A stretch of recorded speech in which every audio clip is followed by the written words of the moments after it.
हम UGC net, PGD economics, assistant professor, CUET PG economics, MA economics, economics honours जैसे 250 से भी अधिक कोर्स अपनी एप्लीकेशन महाविद्या इकोनॉमिक्स के माध्यम से आपको प्रोवाइड कराते हैं। आपको हमारी एप्लीकेशन में वीडियो कोर्स के अलावा test series, PDF notes, hard copy notes भी मिलेंगे। हेलो दोस्तों इस वीडियो में मैं आपको दो टॉपिक कवर कराने वाला हूं। एक तो हाइपर इन्फ्लेशन, दूसरा है सीनियोरेज। तो हाइपर इन्फ्लेशन की वीडियो तो आपको यूट्यूब पे अवेलेबल रहेगी। इसके अलावा सीनियोरेज की आप वीडियो देखना चाहें तो आप हमारी एप्लीकेशन को जरूर डाउनलोड कर लें। तो सबसे पहले मैं आपको शॉर्ट में बता देता हूं हाइपर इन्फ्लेशन क्या होता है। हाइपर इन्फ्लेशन एक ऐसी स्थिति को बोलते हैं जिसमें सरकार के द्वारा जब बहुत बड़ी मात्रा में नोट छापे जाते हैं, जिसकी वजह से मुद्रा की जो आपूर्ति है, मुद्रा की जो सप्लाई है, मनी की सप्लाई है, वो मार्केट में बहुत ज़्यादा बढ़ जाती है। और इतनी ज़्यादा बढ़ जाती है कि जो इन्फ्लेशन का रेट होता है वो 50% पर मंथ होता है।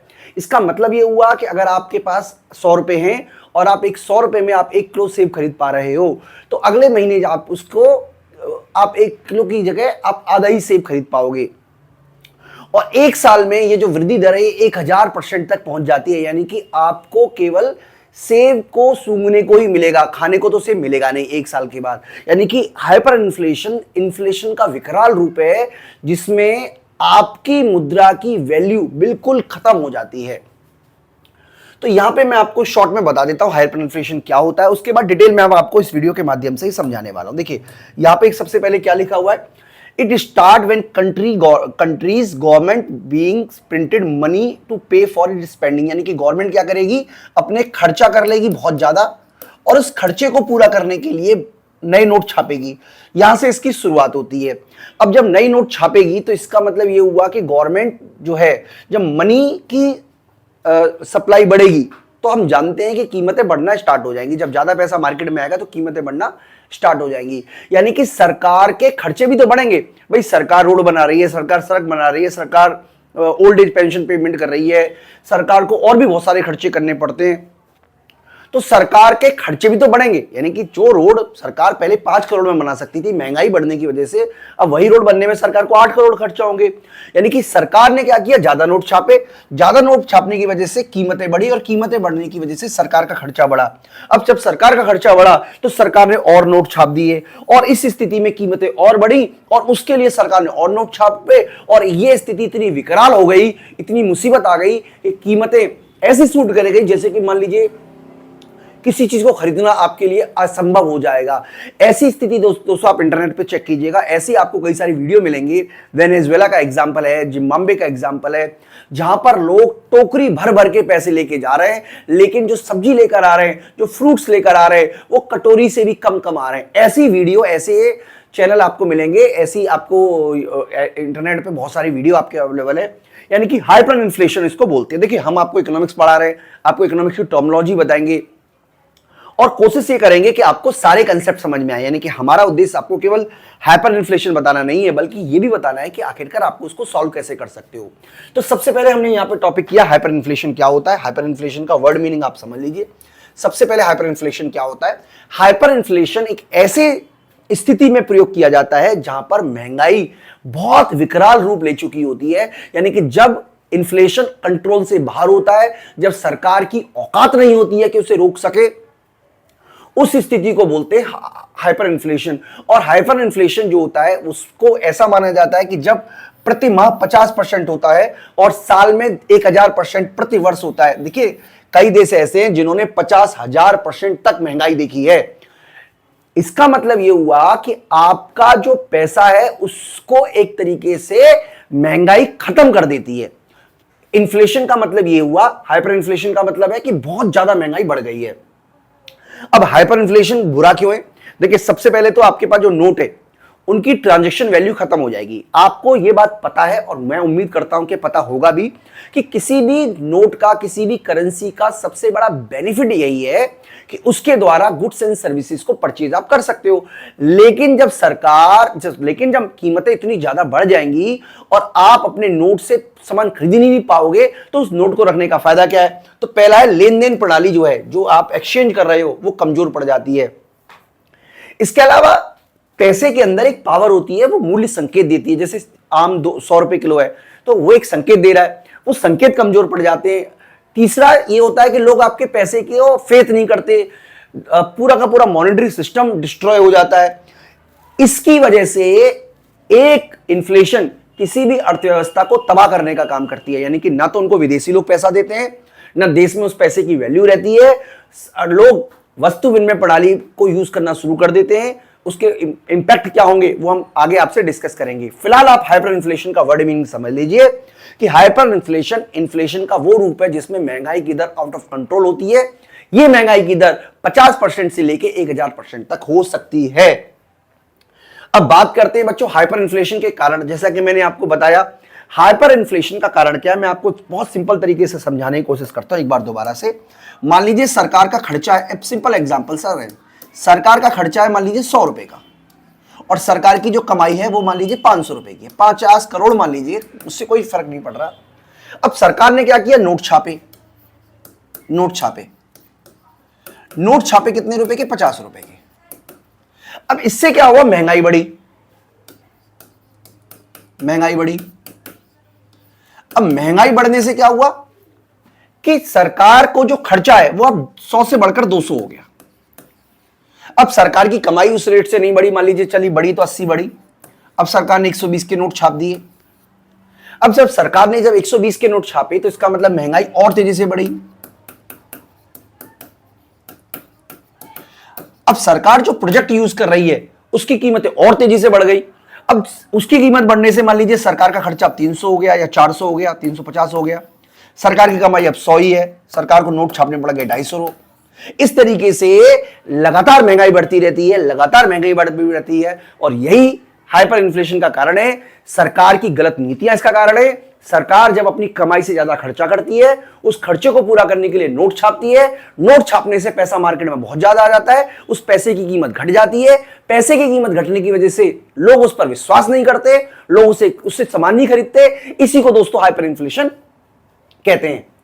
अब बात करें दोस्तों कि हाइपर इन्फ्लेशन का एग्जाम्पल क्या है, क्या वास्तव में हाइपर इन्फ्लेशन जैसी कोई स्थिति अर्थव्यवस्था के सामने आई है, तो इसका पहला एग्जाम्पल वेनेजुएला के सामने, जो कि 2010 के दशक में देखी।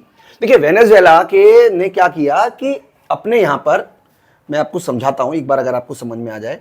उन्होंने क्या किया, जो फूड आइटम है उसको सरकार ने सब्सिडाइज कर दिया, और बहुत बड़ी मात्रा में सब्सिडाइज किया। यानी कि सरकार क्या करती थी, फूड को एक तरीके से सबको मुहैया कराने के लिए काफी सस्ते में फूड प्रोवाइड कराती थी। अब कोई बुरी बात भी नहीं है भाई सरकार के द्वारा फूड प्रोवाइड कराना गरीब लोगों को, लेकिन सरकार ने इसको सभी को प्रोवाइड करा रही है, फूड आइटम प्रोवाइड करा रही है। इसकी वजह से सरकार का जो खर्चा है वो लगातार बढ़ता चला गया। सरकार की राजकोषीय नीति गलत थी। सरकार ने, वेनेजुएला ने भी वही गलती की जो गलती के बारे में हमने डिस्कस किया था आपसे, नोट छापे। नए नोट छापने की वजह से आप यहां पे पढ़ सकते हो दोस्तों, ये आपको पीडीएफ जो है वो हमारे टेलीग्राम चैनल पे भी मिल जाएगी। आप चाहो तो टेलीग्राम चैनल से भी इसको डाउनलोड कर सकते हो। इसके अलावा जो लोग स्टूडेंट कोर्स को बाय कर रहे हैं उनको तो ये नोट्स आपको मिलेंगे ही मिलेंगे। फिलहाल मैं यहाँ पे लिखा हुआ है कि वेनेजुएला ने 2010 के दशक में हाइपर इन्फ्लेशन हुआ, जब वहां की सरकार ने अपने खर्चों को पूरा करने के लिए तेजी से मुद्रा छापना शुरू कर दिया। तेल की कीमतों में गिरावट आई, क्योंकि वेनेजुएला जो है वो तेल पर आधारित है। सरकार की गलत आर्थिक नीतियां रही, सरकार ने बहुत ज्यादा नोट छापे, खासतौर पे फूड सब्सिडाइज करने के लिए बहुत ज्यादा नोट छापे। इसके लिए लगातार कीमतें बढ़ी, और 2018 तक आते आते मुद्रास्फीति की जो दर है वो प्रति वर्ष लाखों प्रतिशत पहुंच गई। यानी कि इससे जो लोग हैं उन्होंने धीरे धीरे करके पैसे से सामान खरीदना, वेनेजुएला की अर्थव्यवस्था को तबाह हो गई, क्योंकि जो लोगों के पास पैसा है उस पैसे से अब वो सामान नहीं खरीद सकते। ये आपको समझना पड़ेगा दोस्तों। इसके अलावा अगला एग्जाम्पल है जर्मनी का। जर्मनी ने 1920 में जब युद्ध हुआ था, फर्स्ट वर्ल्ड वॉर वाला, मतलब युद्ध की वजह से उनको बहुत सारा कर्जा लेना पड़ा, अपने एक तरीके से रीस्टेब्लिशमेंट करने के लिए कर्जा लिया। 1923 तक आते आते कर्जा भी चुकाना था, दोबारा से उनको अपने आप को, अब कह सकते हो, पुनः स्थापित भी करना था। इसके लिए उन्होंने नोट छापे। नोट छापने से धीरे धीरे कीमतें बढ़ गई, और बहुत बुरी तरीके से मतलब एक तरीके से जर्मनी की अर्थव्यवस्था तबाह हो गई। इसके अलावा जिम्बाब्वे ने भी हाइपर इन्फ्लेशन का सामना किया। जैसे कि आप यहां पे देख सकते हो, जिम्बाब्वे में एक नोट आप देख सकते हो $100 ट्रिलियन का है। इसका मतलब ये हुआ कि जिम्बाब्वे ने भी वही गलती की जो गलती वेनेजुएला ने की, जर्मनी ने की। बहुत बड़ी मात्रा में नोट छापे, खर्चे बढ़ाए, नोट छापे, खर्चे बढ़ाए, नोट छापे, और उसका नुकसान ये हुआ कि वहां पर अल्टीमेटली जिम्बाब्वियन डॉलर की वैल्यू खत्म हो गई। भाई बहुत बड़ी मात्रा में डॉलर लेके जाने की जरूरत पड़ती थी, जिम्बाब्वियन डॉलर की बात कर रहे हैं दोस्तों।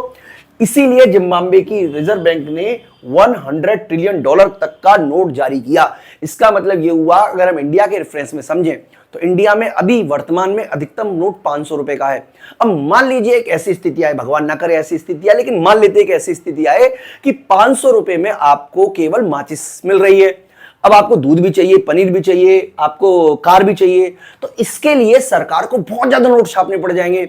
इससे बचने के लिए सरकार ये कर सकती है कि 1 लाख रुपए का एक नोट छाप दे या 1 करोड़ का एक नोट छाप दे। जैसी महंगाई होगी वैसा नोट छाप देगी। यही काम जिम्बाब्वे ने किया। दोस्तों अभी तक के एग्जाम्पल से मैं उम्मीद करता हूं कि आपको समझ में आ गया होगा कि किसी भी अर्थव्यवस्था के लिए, किसी भी सरकार के लिए यह जरूरी है कि वो अपना फिस्कल बैलेंस बना के रखे, यानी कि सरकार अपनी वित्तीय स्थिति ठीक रखे। ऐसा ना हो कि फिजूल खर्ची कर दे। अब इंडिया की बात करें अगर हम, तो देखिए हिमाचल की स्थिति खराब, दिल्ली की स्थिति खराब, और ऐसे कई राज्य हैं जहां पर बहुत बड़ा कर्जा है। एक यूनाइटेड इंडिया के रूप में इंडिया बहुत मजबूत है, लेकिन हम बात करें कुछ राज्यों की, तो राज्यों की स्थिति, कईयों की आर्थिक स्थिति बहुत खराब है। और इसकी वजह क्या है? वजह है सरकार की गलत राजकोषीय नीति। जब सरकार बहुत बड़ी मात्रा में खर्चा करेगी, खास तौर पे लोगों को फ्री चीज प्रोवाइड कराने, देखो फ्री प्रोवाइड कराने में कोई दिक्कत नहीं है, लेकिन जब सरकार की कमाई बहुत कम होती है और खर्चे बहुत ज्यादा हैं और उसके लिए सरकार कर्जा लेगी, अब सरकार कर्जा लेगी तो उसके लिए नोट छापेगी। ऐसी स्थिति जब अर्थव्यवस्था के सामने आ जाती है तो वो स्थिति दोस्तों बहुत खराब है, बहुत खराब है, बहुत खराब है। बात करें कि आखिरकार हाइपर इन्फ्लेशन को क्या सुधारा जा सकता है, तो देखिए सुधारा जा सकता है, लेकिन बात वही है, अगर क्या करना है, देखिए समस्या क्या है? खर्चा है आपका 100 रुपए, कमाई है आपकी 50 रुपए। तो तरीका क्या है? तरीका एक ही है कि खर्चों को कटौती करो और कमाई को बढ़ाओ। इसके अलावा कोई तरीका है ही नहीं। कमाई बढ़ाओ, खर्चा कम करो, कमाई बढ़ाओ, खर्चा कम करो। इसके लिए सरकार क्या कर सकती है? अगर सरकार वित्तीय सुधार करेगी, मौद्रिक सुधार करेगी और आय सुधार करेगी, ये 3 उपाय है जिसके बारे में हम डिटेल में डिस्कस करने वाले हैं। सबसे पहले वित्तीय सुधार, फिस्कल रिफॉर्म करेगी। फिस्कल रिफॉर्म का मतलब है सब्सिडी में कटौती। सरकार के द्वारा जो फ्री सब्सिडाइज किया जा रहा है, फ्री में मान लीजिए हॉस्पिटल दिया जा रहा है, फ्री में और फूड दिया जा रहा है, फ्री में बसेस दी जा रही हैं, फ्री में ट्रेन दी जा रही है, राशन की दुकानें मिल रही, इन सबको कटौती करनी ही पड़ेगी। अल्टीमेटली देखिए बहुत अच्छा लगता है फ्री में हर चीज मिले, लेकिन इसका नुकसान आपको और हमको ही होगा। महंगाई के रूप में हमें देना ही पड़ेगा।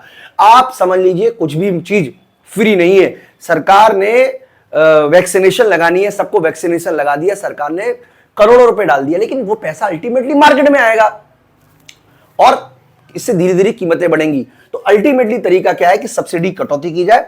इसके अलावा जो विदेशी पैसा सरकार ने लिया है, इसका पेमेंट इमीडिएटली करना है। सरकार को उसको अस्थायी रूप से रोक देना चाहिए, क्योंकि हालांकि मैं जानता हूं कि कर्ज भी देना पड़ता है, ब्याज भी देनी पड़ती है, इससे किसी भी देश की जो क्रेडिबिलिटी है उसमें भी कमी आती है। लेकिन यह तत्काल उपाय यह भी हो सकता है कि सरकार अपने जो खर्चे हैं जो विदेशों को वो दे रही है उसको वो तत्काल प्रभाव से रोक दे। इसके अलावा राजस्व पक्ष में सुधार, यानी कि सरकार को महंगाई कर को अन्य करों से बदलना, यानी कि सरकार को महंगाई कर, बेसिकली यहां पे ये समझाने की कोशिश की जा रही है कि महंगाई भी एक कर है। सरकार को अपने कर आय के और स्रोत ढूंढने चाहिए, सरकार को और इनकम के सोर्स बढ़ाने चाहिए। बेसिकली ये समझने बात है। तो एक तरीका तो हो गया वित्तीय सुधार। वित्तीय सुधार में हमने क्या किया कि सरकार अपना राजस्व बढ़ाए करों के माध्यम से और गैर करों के माध्यम से, और जो खर्चे हैं राजस्व व्यय है उनमें कमी कटौती करे। दूसरा तरीका जो है जिसको हम बोलते हैं मौद्रिक नीति, मॉनेटरी पॉलिसी, इसके लिए केंद्रीय बैंक को सरकार ऋण खरीदने से रोका जाए। यानी कि सरकार केंद्रीय बैंक से ऋण लेती है। केंद्रीय, आपको दोस्तों पता होगा कि जब सरकार को लोन लेना होता है केंद्रीय बैंक से, तो सरकार प्रतिभूति रखती है केंद्रीय बैंक के पास में और बदले में पैसा ले लेती है। तो इसके और पूरी तरीके से रोकना पड़ेगा। केंद्रीय बैंक को कहना पड़ेगा सरकार से कि भाई हम आपसे इस तरीके का कोई डील नहीं करेंगे, हम आपके नोट नहीं छापेंगे। पूरी तरीके से रोकना पड़ेगा। इसके अलावा मुद्रा विनिमय दर को कम मुद्रास्फीति वाले देशों से मुद्रा से जोड़ना, जैसे मान लीजिए जहां पर मुद्रास्फीति कम है ऐसे देशों से जोड़ना, ये भी क्या है एक उपाय। इसके अलावा डॉलराइजेशन, डॉलराइजेशन एक टर्म है। डॉलराइजेशन उस टर्म को यूज किया जाता है, उस जगह यूज किया जाता है जहां पर आप अपने ही देश में अपनी करेंसी से एक्सचेंज ना करके किसी विदेशी करेंसी खास तौर पे डॉलर को खरीदने बेचने का यूज करते हो। अब इंडिया की बात करें, इंडिया में आपको कोई टीवी खरीदना है, फ्रिज खरीदना है, एसी खरीदना है, कुछ भी खरीदना है, आप रुपए लेके जाओगे, सामान खरीद के लाओगे। लेकिन अगर महंगाई बहुत ज्यादा है, ऐसी स्थिति में देश की जनता को उस पैसे पर यकीन कम हो जाता है। उनको लगता है कि आज हम 5 लाख रुपए ले रहे हैं और आज हम उस 5 लाख रुपए से 1 किलो दूध खरीद पा रहे हैं, हो सकता है महंगाई की वजह से अगले दिन 5 लाख रुपए में आपको आधा किलो दूध आए। तो ऐसी स्थिति में लोग घरेलू करेंसी लेना बंद कर देते हैं और विदेशी करेंसी से एक्सचेंज करना शुरू कर देते हैं। इस प्रक्रिया को डॉलराइजेशन बोलते हैं।